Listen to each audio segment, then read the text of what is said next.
接下來關心美國逼艾斯摩爾要全面對中國大陸來斷供哦，現在踢到了鐵板。因為呢，另外一方面，中國大陸現在正在快速的着手發展它的國產 DUV， 要直接來量產。先進晶片的缺口，現在說呢，接下來可以降到34%而已。西方反鎖之後，反而加速養出了最強對手中國嗎？今天我們會做深度的剖析。好，這一次我們來看到美國再次的掐緊對於中國大陸半導體的限制，而且是最後一扇門，乾脆全部都給它關上，到底有沒有效呢？我們趕快來看一下細節哦。媒體最新披露的是，因為呢，美國非常的強硬，現在推的這個法案叫做 Match Act。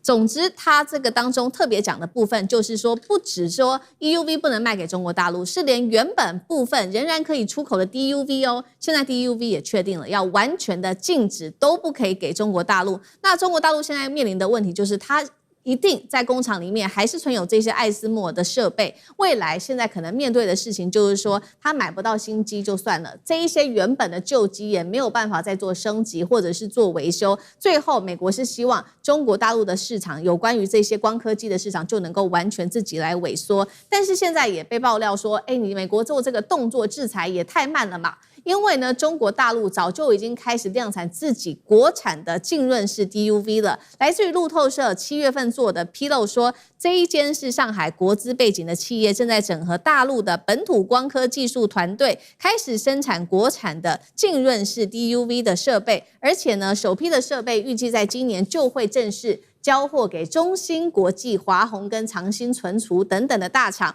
而雖然我們現在看到它跟艾斯摩爾在量產的這個數字上面仍然是有一定的差距的。艾斯摩爾預估在2025年浸潤式光刻機的部分可以出貨131台，而中國大陸今年的目標大約是落在5台，明年可以增加到20台。現在看起來還是有一定的落差的，但是可以預期的是，如果確定了艾斯摩爾接下來對中国大陸完全斷供，那勢必中國大陸也會請全國之力來逼出自己的產能。真的是這樣子嗎？那也代表說艾斯摩爾接下来有可能會失去這個全球最大的中國市場嗎？漢庭怎麼看？當然了，因為說目前呢，上海國資背景企業開始有自主研發的浸没式 DUV 光刻機。雖然呢，它只是小批量跟客戶的產線還在驗證階段，距離大規模的商業化量產還有一段距離要走。那因為 ASML 在2025年的光淨沉默 DUV 就出貨130多台，大陸呢今年5台，明年20台的規模，短期內当然還暫時填不滿這個缺口。可是當從0到1已經完成，那麼從1到100就是時間上的問題了。所以在未來可預見的狀態之下當然呢，對 ASML 的打擊是非常大的。尤其是在今年4月份，美國自己所出台的法案要去限制中國大陸，就不僅呢以前的不僅是說現在的你不能再賣了，已經賣給大陸的各種升級維修的服務也通通都不能再做。所以 ASML 在大陸已經安裝了 DUV 設備總量大約1400台啊。可是呢，這個法案要強制來斷絕服務，1400多台機器的維修設備軟件的升級全部都中斷。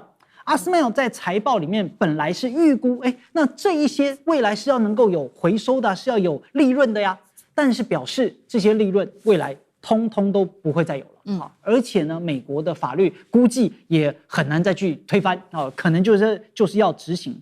所以我們問說，美國的這一刀是不是太晚呢？其實是太晚了。為什麼呢？第一個，因為中國大陸已經完成了囤貨再加上自主研發的雙保險。美國從2018年開始打芯片戰，到2026年已經有8年了。這8年裡面，中國大陸採購方把能買的這種浸没式 DUV 全都掃蕩了一遍啊。業內目前估計庫存大概足夠支撐未來5年甚至更長時間。那這段時間呢，大陸就可以自己再研發成熟的製程。所以庫存如果消化完畢，國產的替代設備差不多也要上來了。所以美國目前自己也評估，現在再去封 ASML 的浸没式 DUV 對大陸的打壓已經沒有所謂的痛感，因為我已經有了。而且第二個，大陸成熟製程的底盤已經很穩了，尤其是28奈米以上的這些成熟製程佔中國大陸晶片90%以上的市場所以汽車芯片、電源管理、物聯網這些東西，那大陸自己透過 DUV 的多重曝光，自己就能夠做就我也不太仰賴 ASML 的這些東西。那再來第三個，就斷維修這一招也是傷人也傷己啊。你講說，你看大陸這個東西壞了以後不能找我們阿斯麥爾來修，對，那你阿斯麥爾也收不到錢啊。所以你不僅是未來新的東西賣不出去，賺不到它的錢，而且你連舊的已經賣出去的東西也賺不到錢。所以永久失去新增市場是最大的概率。那當然，你說最後完全要退出中國市場，可能還这個幾率性不是很高。好，那同樣的問題，等一下也請教苑老師怎麼看？就是說，美國是不是正在替艾斯摩爾創造一個最大的競爭對手？等一下請教苑老師。那我們先來看，其實黃仁勳早就已經有所警告了，那川普根本就沒有聽進去。黃仁勳當時是這樣說的，他說中國擁有龐大的科技人才啊，製造業的這些基礎，更有最大全球的這個半導體市場。你這樣子封中國的話，只會逼他可以全面的自主替代而已。他也說 ，NVIDIA 在中國的 AI 晶片市場已經大致上都讓給華為了。現在擔心的事情是我們剛剛特別提到嘛，有關於中國的 DUV， 一開始它可能它的產量是慢的，但後面會不會下水餃式的在做生產，就像是其他的產業一樣，不管是我們先前聊了很多的半導體啊、電池、5G、太陽能等等，中國大陸後來如果在美國的卡關之下，會不會擴大它的市場資本、國家力量、供應鏈跟它的工程師的力量，來快速追趕，開始瘋狂的迭代？那岳老師要怎麼看？我必須坦白講啊，這是個哲學問題啊。這哲學問題的話，裡面牽涉到就是說是你假設你就做不出來，所以這個假設的話有兩方面的錯誤。第一個的話呢，這個黃仁勳講的很有道理啊，這是人種上的假設，就說中國人就沒有辦法做出光刻機的可能性，只有荷蘭人才做得出來啊，這個假設是錯誤的嘛？為什麼呢？因為你會發覺嘛，這個只有我們人啊會發現自然的定律，沒有可能發明，只有上帝會發明自然的定律，這大家都知道嘛。所以說什麼人的話呢，假以時日，終必有成。那第二個的話呢，它是假設心理上的一種錯誤，就是說我如果不賣光刻機給你，你就趴到了，你就不敢進步了，你就跪下來求了，這個也是錯誤的嘛。為什麼？因為你這個人本身來講，這個環境啊，像我現在的話呢，變成資深教授，想起來我的用功程度比我當菜鳥教授的時候啊，態度就不一樣了。我當菜鳥教授的話呢，就會心理上壓力非常大，就寫不出好文章的話呢，就得滾蛋啊。現在的話呢，反正滾蛋也就是剛好退休而已啊，那心情就不一樣嘛。所以大家要了解，這心理上，所以你現在這兩個都錯誤。第一個，假設中國人做不出光刻機來，你憑什麼？那黃仁勳自己就跟我們長得一樣的，就是台南長大的嘛。對不對？大家心裡也了解。那另外一個的話，在心理上來講的話呢，那黃仁勳現在變成世界首富級的人，他當然是躺在那邊就問說：“我的生意在哪裡？”可是大陸這邊的話，你講了上海公司，上海微電子啊，他們每一年訓練出來200萬個工程師在大陸，那麼這問題很明顯啊，你有沒有辦法活着啊？你原來可以想去美國，現在美國人不要你，你是不是留在大陸這邊自己好好做自己的光刻機？但是我告訴大家強調一個重點，你大陸一旦做出自己，現在到了28奈米，剛剛漢寧講的很對啊，就是離現在這個2-3奈米還有一段距離的時候，但你一旦做出來的時候，第一是白菜價。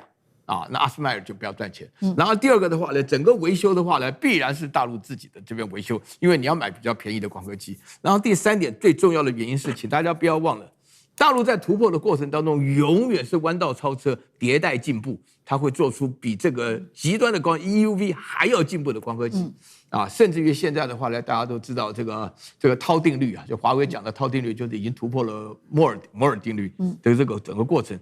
因為大陸整個發展當中，除了人才，還有國家，另外還有一個民心士氣。我覺得這一點的話呢，美國真的是打錯算盤了。好，全國之力要來發展這個半導體產業，不僅僅是在成熟晶片而已。現在呢，來自於高盛的最新報告，他們最擔心的事情是，包括連先進晶片恐怕都已經抵擋不住中國大陸的快速發展了。來看到這個報告，他說呢，目前2025年中國7奈米以下的這個有關於先進晶圓的國內缺口是92%，但是預估呢，到了2035年會縮小到34%，7奈米以下的這個晶片以後會生產速度非常的快，月供應量可以達到41萬片。那大家就說啦，那你速度快沒有用，你的良率怎麼樣呢？現在目前的良率大約是落在23%，也就是2成左右，但是預估10年之後會達到75%，這個也是高盛所擔心的，尤其這個曲線會不會更快速的達成？幹哥又怎麼看？好了，高盛這次的模型，它模擬出來說現在大概他们中國國內需要每年大概41萬片但是需要是61萬片，但是中國自己本身自製可以到41萬片。那什麼時候大家可以就是說達到這個產能呢，大概至少還要5年，就要2030年到2031年左右。不過，中國製的晶片啊，先進製程的良率啊，現在只有23%而已。要達到你說一半嗎？50%左右的話，可能還要10年，這樣就會讓人家覺得你小看了，是不是？不是，其實高志勝提出的是警語，他認為說，如果一旦他能夠跨越過50%的這個門檻之後，後面就很快了。他要達到75%的話，只要再2-3年。所以其實老實講，你給中國人時間，他一定會達到你所意想不到的效果。這就像，其實黃仁勳他現在講的話哈，是早就已經在警告了。他說什麼？他說，西方真正自己培養出來一個最強的打手，一個最強的敵手，就是誰？就是中國，是你自己把它培養出來。艾斯摩爾因為美國的這個強力的要求，而不可能把光刻機賣給中國，沒關係，中國走自己的路。現在中國，我跟你講，2025年，中國7奈米以下的先進的晶片，那國內它現在的供需缺口達到了92%，很高，對不對？可是我可以告訴各位，其實未來要降到34%，已經不是難事了。為什麼？大家你知道嗎？現在全球10大晶圓廠，你知道中國占了幾家？10大晶圓廠，中國占幾家？中國已經占到3家了，意想不到。第一，當然不用講，台積電。对我們對不起，台灣的台積電不但是它在製程上面是最先進的然後呢，台積電所生產的晶片，它的良率是90%以上的。所以說，第一名當然是台積電，第2名三星，第3名就是中國的中芯國際。但是我想請問你一下，他現在排第3名，他會不會有一天到了第2名？你一覺醒來就突然發現中芯國際已經跳上去了。再來呢，排第6名的是什麼？華虹。然後排第8名的是什麼？合肥晶核整合。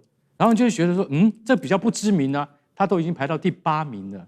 所以中國人的科技實力，你給他假以時日啊，他一定會能夠爬得上去。所以今天我們在看說，華為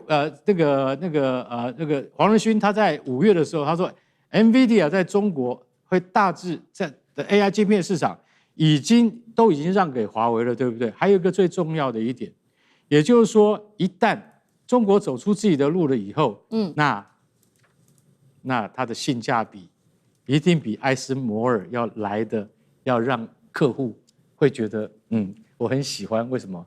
因為它的性價比可能是華為可能是艾斯摩爾的1/3而已。大家到時候就會一個世界2套標準，中國會走出自己的一套標準而來。很多用戶會認為說，中國你的性價比很好啊，我為什麼不採用你的設備呢？這就是到時候大家就要去思考的。中國在現階段當然做不出像艾斯摩爾那樣光刻機的技術水準，但一旦他走出自己的一條路的時候，你要不要跟着中國的標準去走？我跟你講，現實一定會超越一切。當你發現它的價錢以及它的維修費用真的像苑老師剛才所講的，很合理的時候，中國真的會走出他自己的一條路出來。好，謝謝幹哥。那我們休息一下，馬上回來。觀眾朋友們，我們要開會員頻道啦！因應呢美中、中東還有印太的亂局，你看到的是新聞，我們看到的是背後誰在操控這個世界。加入會員可以取得獨家視角的通行證，你將優先取得更深的觀點判讀，包括了核心真相分析、歷史脈絡拆解、局勢推演邏輯。同時解鎖會員勳章、優先互動權、問題解析、幕後花絮，支持我們制作高品質的影片。點擊下方的加入鍵，一起成為戰友吧！我們會員頻道見。